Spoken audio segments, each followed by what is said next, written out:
What would you do if someone random walked up to your door and said, "You must take this vaccine, it's mandatory"? Would it remind you a little bit of Nazi Germany? In the UK, vaccines are already available and being distributed. The first one was actually given a week or two ago to a lady. It was actually on TV. If you go on Google, you can find it. It's interesting how this is one of the first countries to make this widely available. I've spent a lot of hours researching this topic on my own, even before I had the idea for this speech.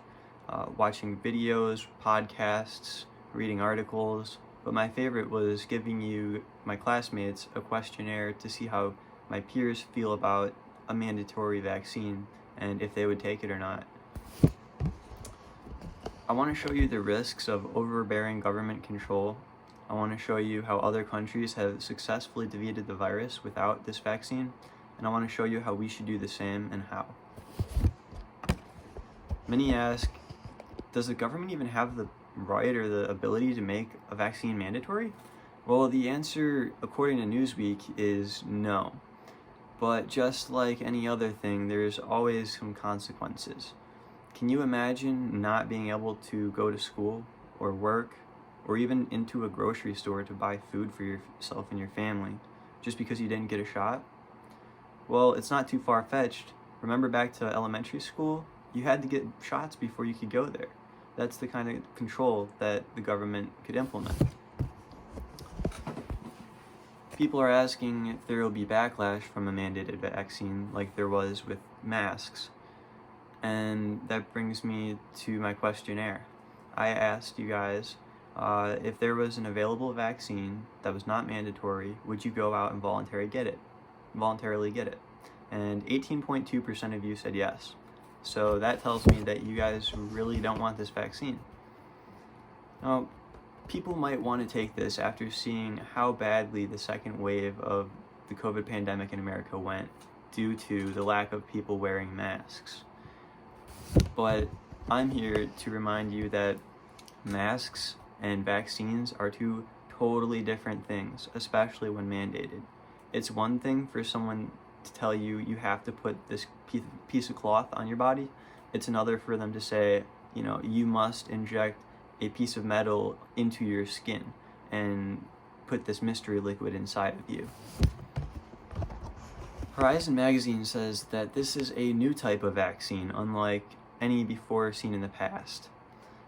So having said that, should we really be rushing this out so fast with only a couple months preparations? This is an mRNA vaccine, messenger RNA. How that works is it makes your own body produce the virus proteins and then have your antibodies attack it, rather than a traditional vaccine where the proteins are already present in the vaccine itself, and then it goes into your body, and then your antibodies are created to fight the proteins. So mRNA mediates the transmission of genetic info from the cell nucleus to the ribosomes. It basically serves as a template for protein synthesis. And what that means in simpler terms is you are teaching your cells how to create virus proteins. They're not being given to you. What the shot does is it teaches you, your body, how to make it for itself, and then it fights itself off, which is a scary concept. So with so much unknown about this, it's safe to say there may be some side effects or even deaths. And to make things more complicated, who should be responsible for this? I asked a question in my questionnaire, and nobody said that no one should be responsible. It was a toss-up between the government and the company making the vaccine, which is a hard one for me. I'm in the middle too. According to Dr. Sarah Gupta, the vaccine has side effects including fatigue, fever, headache, joint, and muscle pain. About 10 to 15% of people who take the shot will experience these side effects, and they're going to be much more severe than that of normal vaccines, Gupta warns. Although the 10 to 15% may be a little bit lower than what will happen in reality, but we'll see. To show you that there are side effects, and this is not speculation, these people are all from the UK. a lady went viral the other week after getting a shot, COVID shot, and her foot started to go basically gangrene. It's pretty disgusting. It's a dead spot on her heel about this big, and she was totally healthy before this shot. There's another man, also from the UK, who had a 103 fever and had fainting spells after getting the shot. He was rushed to the hospital after only 24 hours of receiving the shot. And the last example is sad. There was a 28-year-old man who actually died in the UK from taking the COVID vaccine. Now, other shots took years to develop. Think about the polio vaccine, the influenza shot, things like that. They took years to develop, 20 to 30 years, some of them. So those are traditional vaccines that inject the proteins into you. With this new mRNA vaccine, is it safe to really rush it with only a couple months or maybe up to a year of, production and testing? Is it ready to be given to the public? To move on, I think it's important that we learn from other countries and how they've been successful in eliminating the virus without using vaccines. New Zealand, Senegal, and Iceland are the world leaders of getting rid of COVID.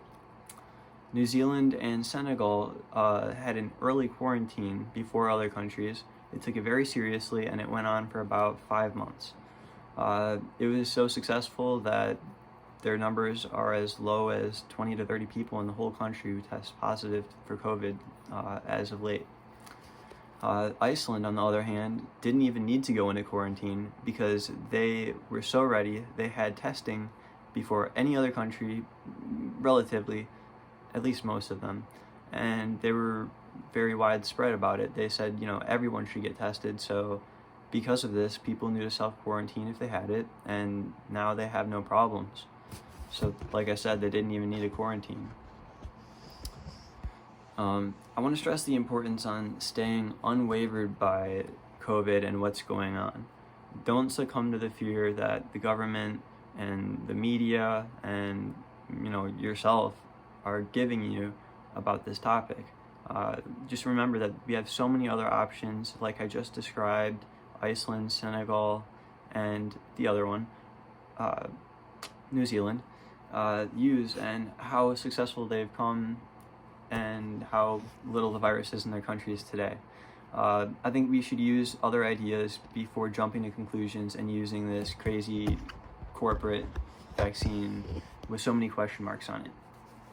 So you might wonder, how do we avoid a vaccine mandate? Well, speak up. Tell your friends. Tell social media. Tell your mom. Next, avoid fear and work together with people. You have to work together to send a message saying that we don't really want this. We want to try other means. And by that, you can write to politicians and tell them what you think. It may seem futile, but at least they're getting your message and they hear what you have to say. Whether they choose to act on that or not is up to them. And lastly, just wear your damn mask. So now that I'm done explaining the situation, I really hope that you've replaced your fear with some hope and maybe some ambition to spread the word about this and to hopefully not get the COVID shot yourself if you have the option. I want to stress the importance of being safe and not jumping the gun. We have so many other solutions. There's no reason why we can't solve this just like New Zealand or Iceland or Senegal. We don't need a vaccine that's still in trial being given out to all of us with nasty side effects. So please write, tell your friends, unless you want your DNA to be altered by a pharmaceutical company that looks rather sketchy. So lastly, just imagine how thick the chapter is going to be on 2020 years from now in some kid's history book. Don't sit idly by and let this happen. Stand up, speak up, and be a part of history. Don't get the shot. Thank you.